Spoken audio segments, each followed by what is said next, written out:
Alright, Shalom, Shalom. First and foremost, call on Allah, we our Bashim, Shabbat, Shimra, Kakodash, and the double honors to the apostles and elders of great millstone who will teach well, and a hearty Shalom to the elect. And I want to say to Wadi Bashim, Shah, I want to give it to Wadi Bashim, Shah, to our Bashim, Shah, for allowing me to do this lesson.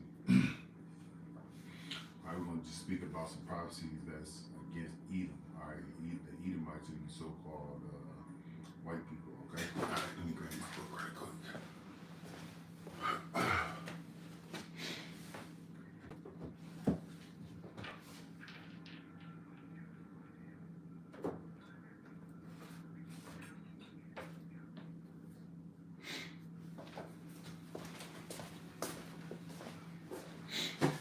Alright, got a book here, got a few books here that I need to read into, and some things that Esau Edom has to pay for. This book right here, the Holocaust, the Black Holocaust, okay, that never gets talked about as much as those white individuals that is portrayed heavily in history that they went through, those one individuals, those Ish people. And then here goes another book about slavery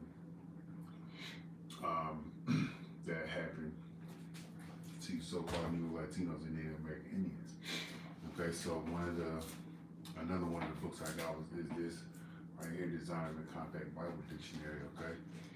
And within this Designer and Compact Bible Dictionary, it tells you specifically what's going to happen to Esau Edom, okay? I'm going to get that right quick.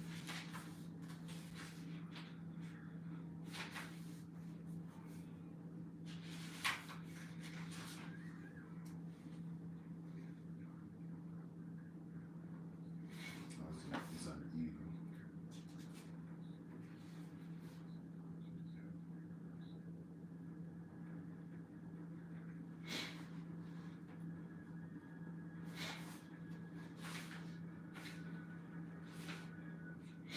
Alright, so it says here, this is page 142 under Edom. It says Edom, alright, which goes into the Edomites, alright, which you so-called white people. It says Edom figures predominantly in prophetic scriptures as the scene of great future judgments. See notably Isaiah 34, 6, 5 and 6, and Isaiah 63 and 1. It says she is the only neighbor of the Israelites who was not given any promise of mercy from Yahweh. So with this being said, that they weren't given any promise of mercy from the Lord, that means when they come into the kingdom after their 1,000 years of captivity, they're going to be gone. Okay, they're going to be finished. They're going to be vamoose. Okay, all right. But anyway, let's go ahead and read into these scriptures. All right. So it says here, this is Ezekiel chapter 25 verse 12. It says, "Thus saith the Lord," which the name is Yahweh. "Thus saith Yahweh power, because the Edom have dealt against the house of Judah by taking vengeance, and have greatly offended and revenged himself upon them. Therefore, thus saith Yahweh power, I will also stretch up mine hand upon Edom, and will cut off man and beast from it, and I will make it desolate from Teman, and they of Dedan shall fall by the sword." All right, it's talking about lands and people. Okay, because here I was just reading in the Zion Compact Bible Dictionary. I glanced over Esau, and I'm gonna read y'all what it said. It says here,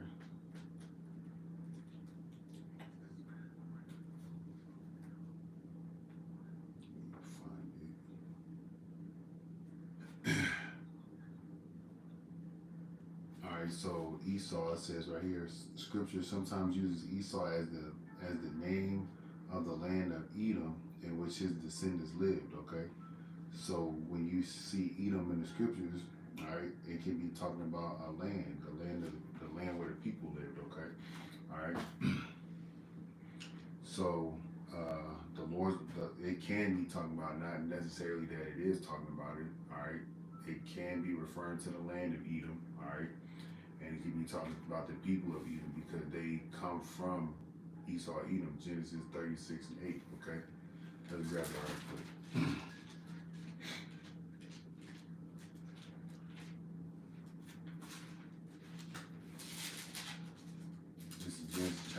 36 and verse 8, it says, "Thus dwelt Esau in Mount Seir." Esau is Edom, okay? All right. But let me go back here. I'm going to read down here at the bottom of my footnotes, all right? Excuse me.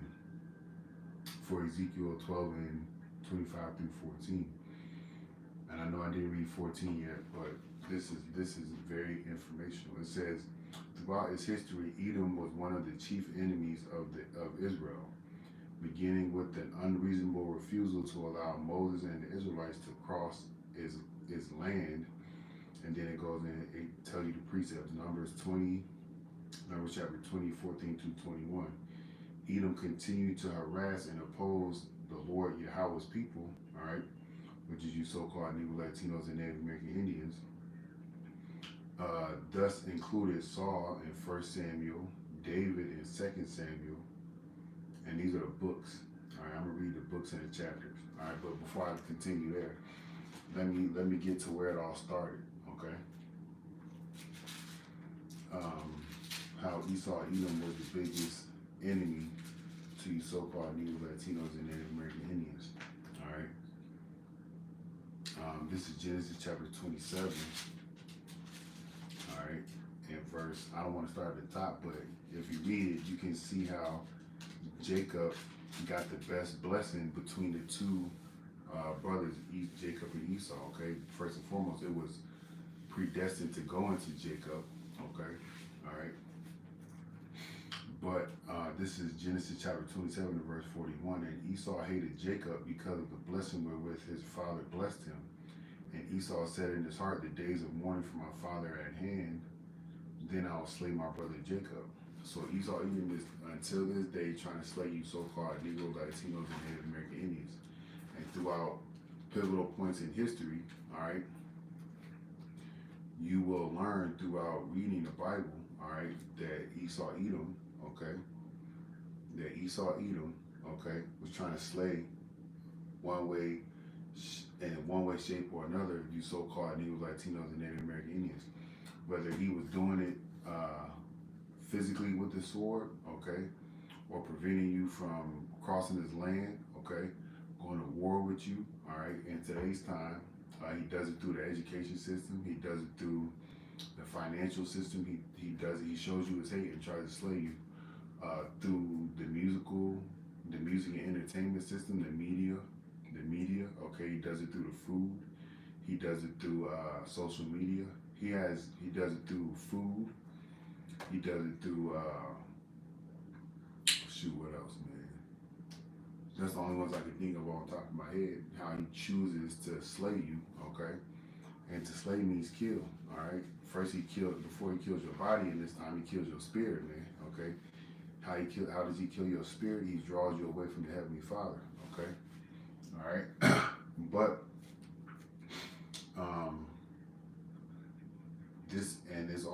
it's all biblical prophecy on why Esau Edom is one of Jacob's biggest enemies, okay? Let me just go back to Genesis, okay? This is Genesis 25. All right, and let me just get straight to the point. This is Genesis chapter 25 and verse 22. And the children struggled together within her, and she said, if it be so, why am I thus? And she went to inquire of Yahweh. And Yahweh said unto her, 2 nations are in thy womb, and 2 manner people shall be separated from thy bowels. The one people shall be stronger than the other people, and the elder shall serve the younger. And when her days were to be delivered, were fulfilled, behold, there were 2 twins in her womb, and the first came out red all over like a hairy garment, and they called his name Esau. And after that came his brother out, and his hand took hold on Esau's heel, and his name was called Jacob. And Isaac was 60 years old when she bare them. All right. So it's set up to be this way. They struggled with that. Rebecca's womb, okay, and all the way up until today, Jacob and Esau is fighting. And as of right now, Esau has the upper hand. Okay, but those just show you that Edom is Israel's biggest enemy. Okay, and throughout biblical history, he shows you that he was your enemy. Okay, so let's see. I'm gonna just read what it has here. It says, I'm gonna read it again. It says, throughout its history, Edom was one of the chief enemies of Israel, beginning with his unreasonable refusal to allow Moses and the Israelites to cross his land. Numbers 20, 14 through 21. Edom continued to harass and oppose Yahweh's people. These included Saul, 1 Samuel 14 and 47, King David, 2 Samuel 8, 13 and 14, Solomon, 1 Kings 11, 14 through 18, Jeroboam, 2 Kings 8, 20 through 22, and Ahaz, 2 Chronicles 28 and 17. Finally, to add the ultimate insult, Edom sided with Babylon when Nebuchadnezzar invaded Judah in 586 BC, and then it has Psalms 137 and 7, and Jeremiah 49 7 through 22. All right, I'm gonna read a few of these things, okay, so we can better understand why Edom, the so-called white man, is going to receive the judgment that the Lord has set out for him. Okay, all right. But before I get that, this is Obadiah chapter 10.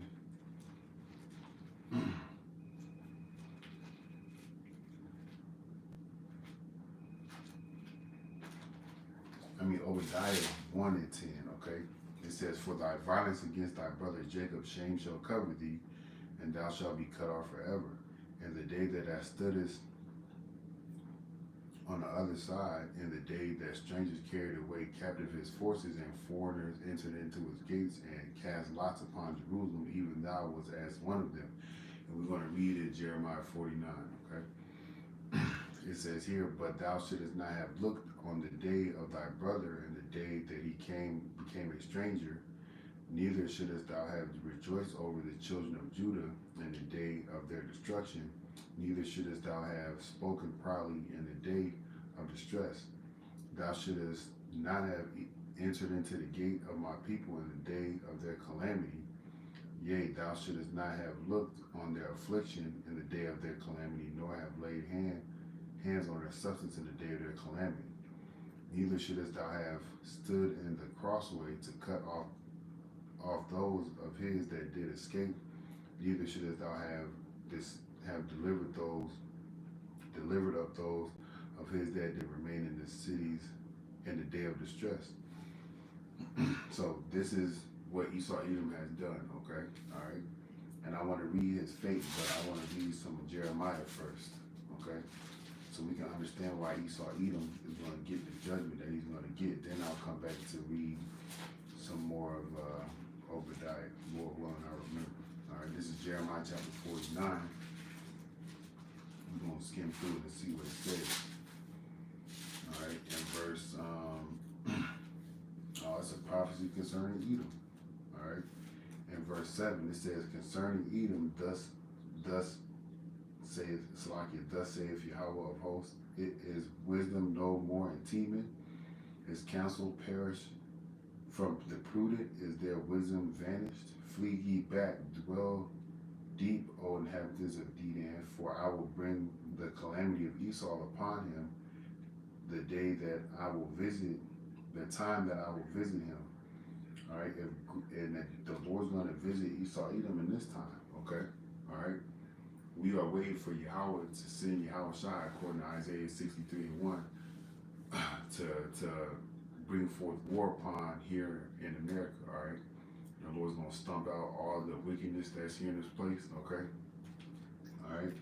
It says here, verse 9, if grape gatherers come to thee, would they have not left some gleaning grapes? If thieves by night, they will destroy till they have enough. But I have made Esau bare, I have uncovered his secret places, and he shall not be able to hide himself. His seed is spoiled, and his brethren and his neighbors, and he is not. Okay, and the Lord is making bare his secret places via this internet, via first and foremost via the truth, via the will and the spirit of Yahweh Shemel Shai, okay, via the gospel, okay. And one of his secrets is being able to hide himself amongst the nations, not knowing that the nations not knowing that he is the so-called devil, Esau Edom, the so-called white man, okay. But the Lord has made him bare. The Lord has brought upon all his secrets from him, you know, being an imposter of the Jews, okay? And a Jew is somebody from the tribe of Judah, okay? This man is the damn devil. He's from the tribe of Esau, all right? From the tribe of Edom, all right? Which I don't think, Esau, Edom did have kids, such as Amalek or whatever, right? But this devil, all right, Esau, Edom, all right, the Lord is making him bare by his true nationality coming out. All right, his wickedness being exposed about, you know, what he's doing to the world. Okay, as far as the people of the world, how he's oppressing them, how he's oppressing the animals. All right, it's so bad that, you know, when we eat our foods, we eat microplastics. You know, and there's microplastics within our blood cells and within our brains. All right, it's that bad. This is how bad this man is. This is why he needs to be destroyed. All right, and through the Spirit of the Lord, there's many more things that the Lord has made bare in regards to this man. Okay, it says here, verse 11: "Leave thy fatherless children; I will preserve them alive, and let the widows trust in me. For thus saith Yahweh, behold, they whose judgment was not to drink of the cup have surely drunken, and art thou he that shall altogether go unpunished? Thou shalt not go unpunished, but thou shalt surely drink of it." And that cup is going to be of the Lord's wrath, man. All right. When I had looked up the theory the last time, when I looked up that word, it went into afflictive judgment. Well, we know the Lord's afflictive judgment for America, for Esau, Edom, is thermonuclear fire.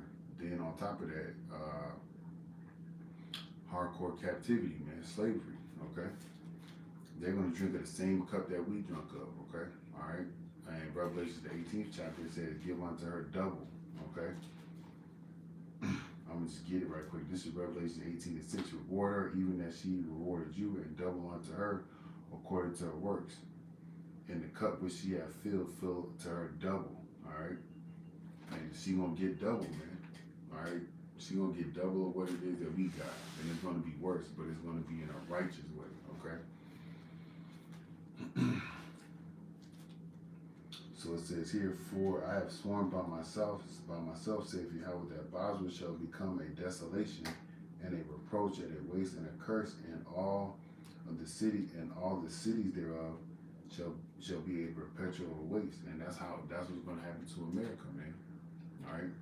It says here, "I have heard a rumor from the Lord, an ambassador is sent unto the heathen, saying, Gather ye together and come against her, and rise up to the battle.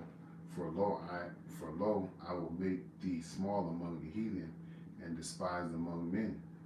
Thy terribleness have deceived thee, and the pride of thine heart, O thou dwellest in the clefts of the rocks, that holdest the height of the hill. Though thou shouldest make thy nest as high as an eagle, I will bring thee down from thence, saith Yahweh." All right, Malachi 4:1 came into my mind. All right, I believe it's Malachi, or it might be Micah. Yeah, it's Malachi. Okay, where the Lord said, you know, he's gonna throw down. All right, he's gonna destroy. He's gonna destroy America. Okay, but nonetheless, all right.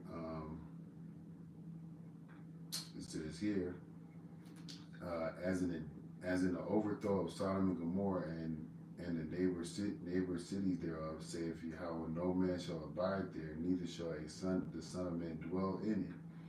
So just as in Sodom and Gomorrah, that's how it's going to be here in America, man. Okay? Isaiah 34 breaks it all down to you. Okay? It says, "Behold, he shall come up like a lion from the swelling of Jordan against the habitation of the strong, but I will suddenly make him run away from her, and who is a chosen man that I may appoint over her. For who is like me, who will who will appoint me the time, and who is the shepherd that shall stand before me? Therefore hear the counsel of Yahweh that he has taken against Edom, and his purpose that he hath purposed against the inhabitants of Teman. Surely the least of the flocks shall draw them out. And it says, surely he shall make their habitations desolate with them. The earth is moved at the noise of their fall. At the cry at the cry the noise the noise thereof was heard in the Red Sea. Behold, he shall come up and fly as an eagle, and spread his wings over Basra, and at that day shall the heart of the mighty men of Edom be as the heart of a woman in pains. All right, that's what's gonna happen, man. All right, the Lord's gonna break this place down, man. All right, and this is a great thing because of the violence that Esau Edom has done against the Lord's people. All right, I'm gonna just show pictures from this book and read a little excerpts from this book. Okay. The book is called The Black Holocaust, okay? But they used to sit here and rape our women on these boats, okay? All right? But we can't forget this is our judgment from the Lord, okay?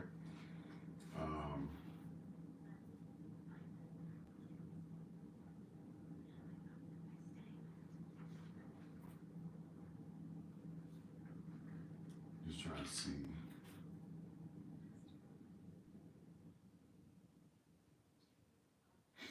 All right, this is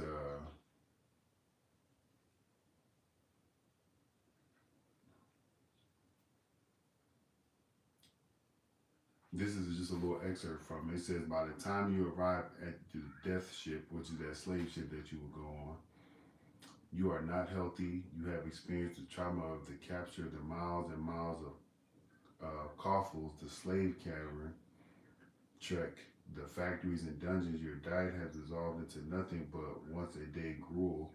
You're filthy. Your hair has begun to mat, merging dirt and hair into the nest for bugs and bacteria. To make matters worse, you are dehydrating even before you are forced onto the slave ship. All right, you are given very little water in the dungeons. A pint or two a day was the average. All right, it says below on the slave ship, below deck on the slave ship, the temperature was always hot, except for those few ships where hell's ventilators were used. 120 to 130 degrees a day and night during the spring and summer months was typical. The humidity rarely dipped below 75 degrees. It was usually more like 90. Lice, maggot, and other parasites spread throughout tightly compact human cargo. In fact, upon arrival, the slave selling port, every slave ship was disaffected along with the captives. You could not escape being a host of lice in your hair or maggots in your open sores. All right, this is Esau. You gotta pay for this. This is horrible, man. All right, this was before the hardcore slavery. This is on the way to it. Okay, and this is while the hardcore slavery was going on. Okay, all right. This book is called River of Blood. Okay, all right, and just gonna read a few things out of here, man.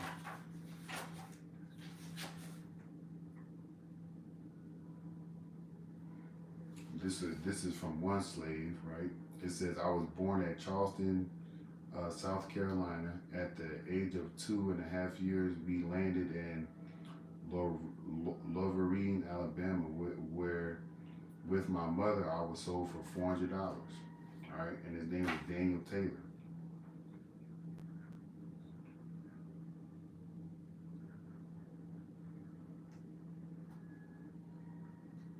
All right.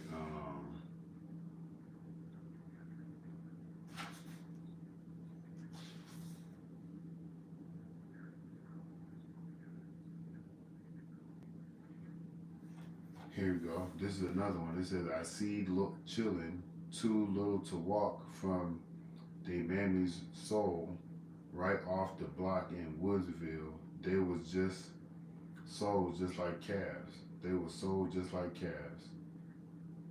All right, selling the babies, man. All right, this is another thing that Esau got to pay for, man. But this is something that we did, we inherited because of our transgressions against the Lord. And this is sad reading this book, man.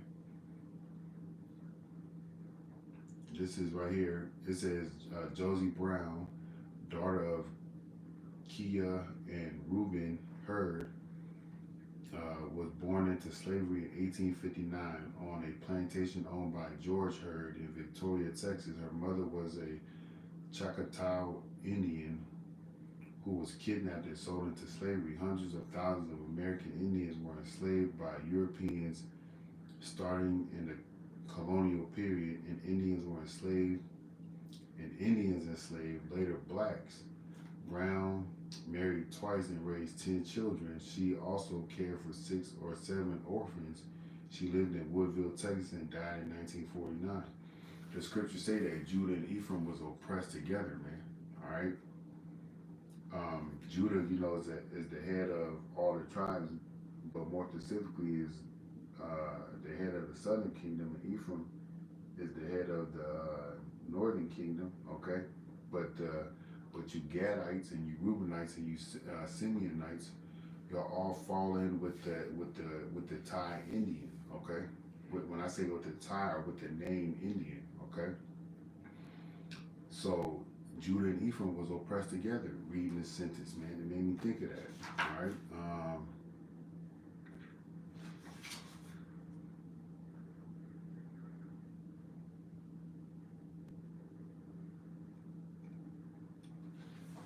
This book is sad, man.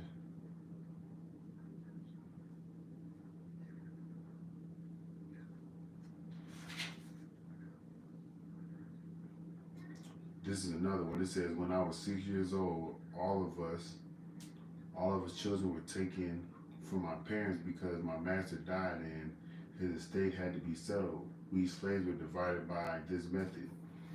3 disinterested persons were chosen to come to the plantation, and together they wrote the names of the different heirs on a few slips of paper. These slips were put in a hat and passed among all us slaves. Each one took a slip, and the name on the slip was the new owner. I happened to draw the name of a relative of my master who was a widow. I can't describe the heartbreaking horror of the separation. I was only 6 years old, and it was the last time I ever saw my mother for longer than one night. Esau, you gotta pay for this, man. All right. This is part of the oppression. This is a part of that vengeance you wanted to seek yourself on taking on the Lord's people, man. That's sad, man. That's heartbreaking. Imagine your children going through that in this time.